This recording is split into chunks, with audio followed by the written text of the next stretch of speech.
Mga kabayan, hinamon ni dating Congressman Mike Defensor ang administrasyon ni PBBM maging ang Senado at Kamara na kung gusto talaga nilang imbestigahan at malaman ang katotohanan sa mga naging aligasyon ng 18 ex-Marines ay dapat imbestigahan nila sa Senado o sa Kongreso. Lumalabas kasi nasa halip na mag-focus ang mga investigador sa kaso ay tila tinatakot pa ang mga ito para hindi na makapagsalita pa. Pero dito sa pagkakausap ninyo sa itong mga security na to, nakita nyo bang consistent ang kanilang kwento? Masasabi nyo ba talagang yung credibility nila ay hindi siya malabo o may konting discrepancy? Alam mo ba, siguro pag nagsabi ako kasi, makasabihin nila, oh, dahil kinakampihan mo lang eh. Oh, dahil ano ka lang eh, kasama mo lang sila eh, bias ka eh. Ako, iharap nila sa komite. Durugin nila. Dikdikin nila. Tingnan nila yung mga lalabas na salita. Hindi nila madidikdik yung mga tao. Hindi mo makikita mo sa mata, sa pananalita, kung mauutal, kung nagkakagulo.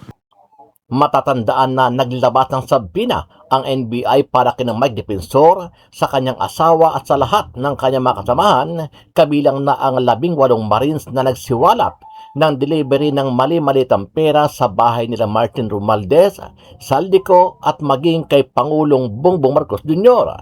Nagtataka umano si Defensor kung bakit sa halip natutukan nila ang investigasyon kung may katotohanan ang mga pagsisiwalat ng mga dating Marines ay tila sila pa ang tinatakot at ipahuhuli sa NBI.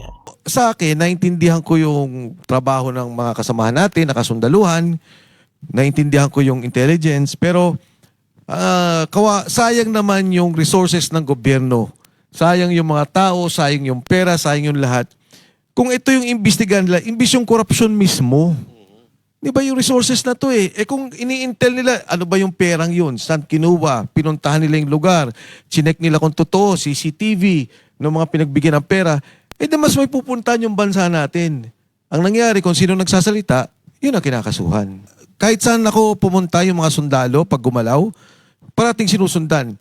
In fact, on Tuesday, kakasuhan, meron kaming subpoena from NBI.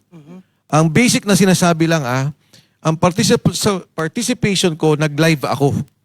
Ang participation nung asawa ko, dahil nagkaroon din ng subpoena, yung aking asawa, si Julie. Pati asawa, no? Pati asawa. Ang lupit. Dahil yung coaching ginamit ay nasa pangalan niya. So, yun lang. Ano ang masasabi mo dito, kabayan? Sama-sama natin panoorin ang buong video at pakicomment nyo po ang inyong mga reaksyon at sariling opinyon.